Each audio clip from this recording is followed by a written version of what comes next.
Halo sobat-sobat G Channel. Hari ini kita akan lanjutkan soal ke-6 untuk soal pembahasan PPG UP Bahasa Indonesia tahun 2022. Soal ke-6. Seorang guru akan mengajar kompetensi dasar 4.8 mengembangkan cerita rakyat ke dalam bentuk cerpen dengan memperhatikan isi dan nilai-nilai. Sumber pembelajaran yang paling sesuai dengan kompetensi dasar tersebut adalah A. Lingkungan sekolah, B.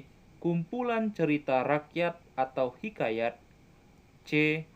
Referensi buku, D. Rekaman drama dari televisi, E. Teks berita dalam surat kabar. Jawabannya yang tepat adalah B.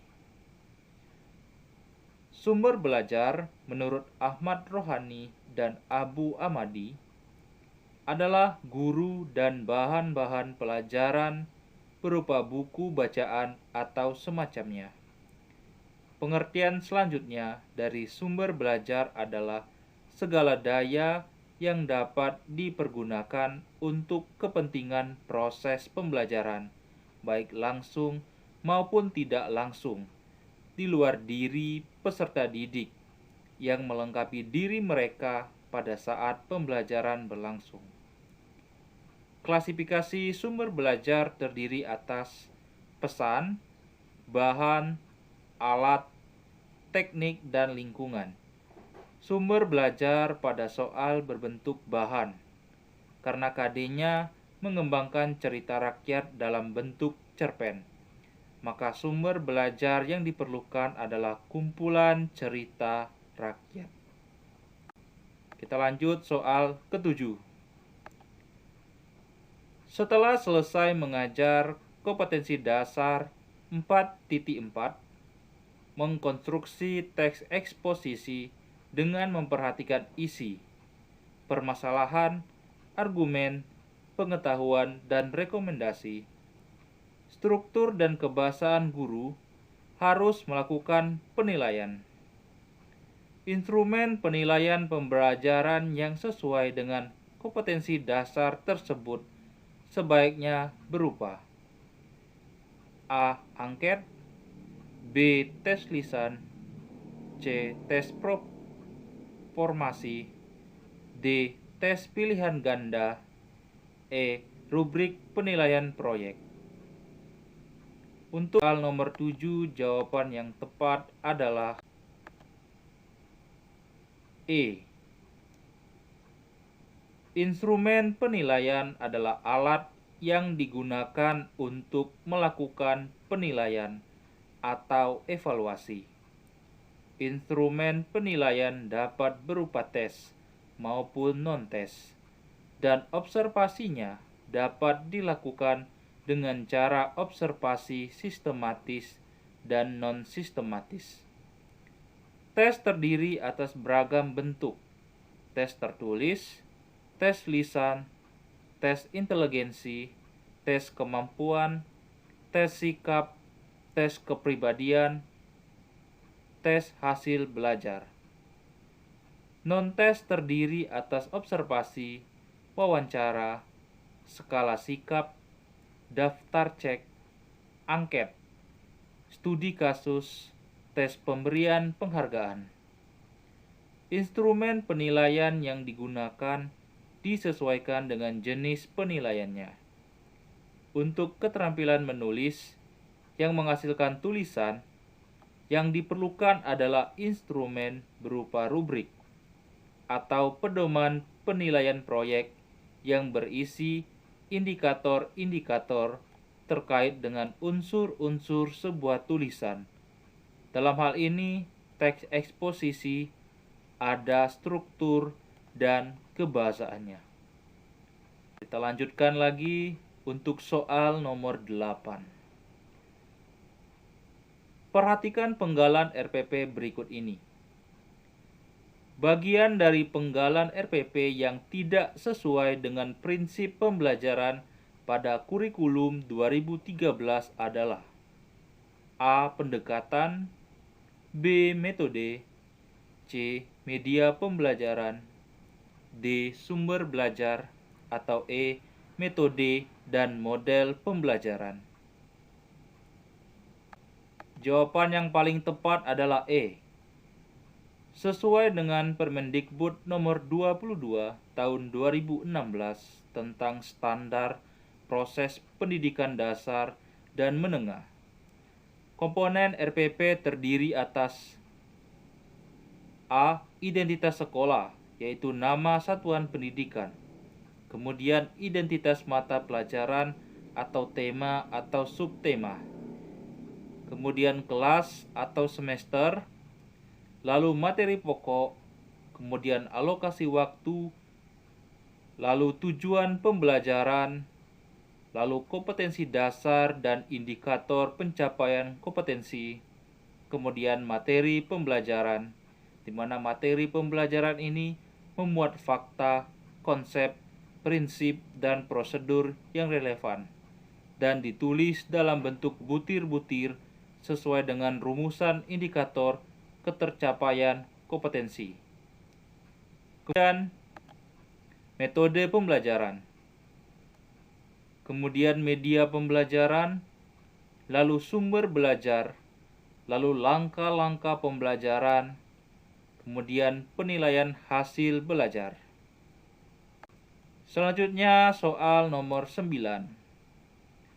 Seorang guru meminta para peserta didiknya untuk mengamati suatu lingkungan, merumuskan pertanyaan yang ingin diketahui, mengumpulkan informasi terkait dengan lingkungan yang dipilih, menyusun laporan, dan mempresentasikan hasil laporan, baik individu maupun kelompok.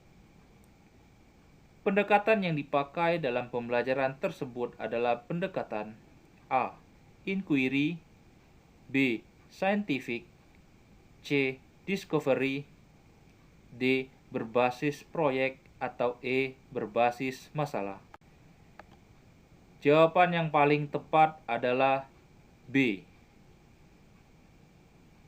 di mana scientific ini meliputi mengamati, menanya, mengeksplorasi, mengasosiasi, dan mengkomunikasi. Kemudian inquiry meliputi orientasi, merumuskan masalah, merumuskan hipotesis, mengumpulkan data, menguji hipotesis, dan menarik kesimpulan. Kemudian ada discovery, meliputi simulasi, identifikasi masalah, pengumpulan data, pengolahan data, pembukaan, dan penarikan kesimpulan.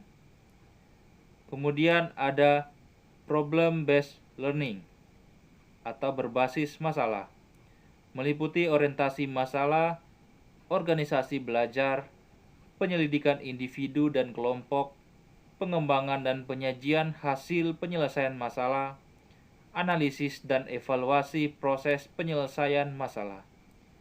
Kemudian ada yang berbasis proyek, meliputi penentuan proyek, perancangan langkah-langkah, menyusun jadwal, penyelesaian proyek dengan fasilitas dan monitoring guru, penyesuaian laporan dan presentasi, dan evaluasi proses dan hasil proyek. Untuk langkah guru yang terdapat di soal mengacu pada pendekatan scientific, karena ada proses mengamati, menanya, mengeksplorasi, sampai pada mengkomunikasi. Kita lanjut untuk soal nomor 10. Dalam suatu kegiatan pembelajaran bahasa Indonesia, peserta didik memilih dan menyepakati topik yang menarik dan berada dalam konteks lingkungan sekolahnya. Mereka kemudian merumuskan masalah dan menyusun hipotesis. Selanjutnya, mencari dan mengumpulkan data melalui observasi, wawancara, telaah pustaka, serta melakukan pembukaan atas hipotesis sebelumnya. Setelah mendapatkan data, maka disusun sebuah kesimpulan. Model pembelajaran menulis yang dipakai dalam kegiatan pembelajaran tersebut adalah A. Inquiry, B. Scientific, C. Discovery, D. Berbasis proyek, E. Berbasis masalah. Jawaban adalah C. Model pembelajaran merupakan suatu bentuk pembelajaran yang memiliki nama, ciri, sintak, pengaturan, dan budaya. Misalnya discovery learning, project based learning, problem based learning, dan inquiry learning. Untuk scientific, meliputi mengamati, menanya, mengeksplorasi, mengasosiasi, dan mengomunikasikan. Untuk inquiry, meliputi orientasi, merumuskan masalah, merumuskan hipotesis, mengumpulkan data, menguji hipotesis, dan menarik kesimpulan. Untuk discovery, meliputi simulasi, identifikasi masalah, pengumpulan data, pengolahan data, pembukaan, dan penarikan kesimpulan. Untuk berbasis masalah, meliputi orientasi masalah, organisasi belajar, penyelidikan individu dan kelompok, pengembangan dan penyajian hasil penyelesaian masalah, analisis dan evaluasi proses penyelesaian masalah. Untuk berbasis proyek, meliputi penentuan proyek, perancangan langkah-langkah, penyusunan jadwal, penyelesaian proyek dengan fasilitas dan monitoring guru, penyesuaian laporan dan presentasi, dan evakuasi proses dan hasil proyek. Sesuai dengan tahapan yang dipaparkan di soal, jawaban yang tepat adalah opsi C. Demikian pembahasan kita untuk soal nomor 6 sampai nomor 10. Kita lanjutkan untuk pertemuan selanjutnya di G Channel. Terima kasih.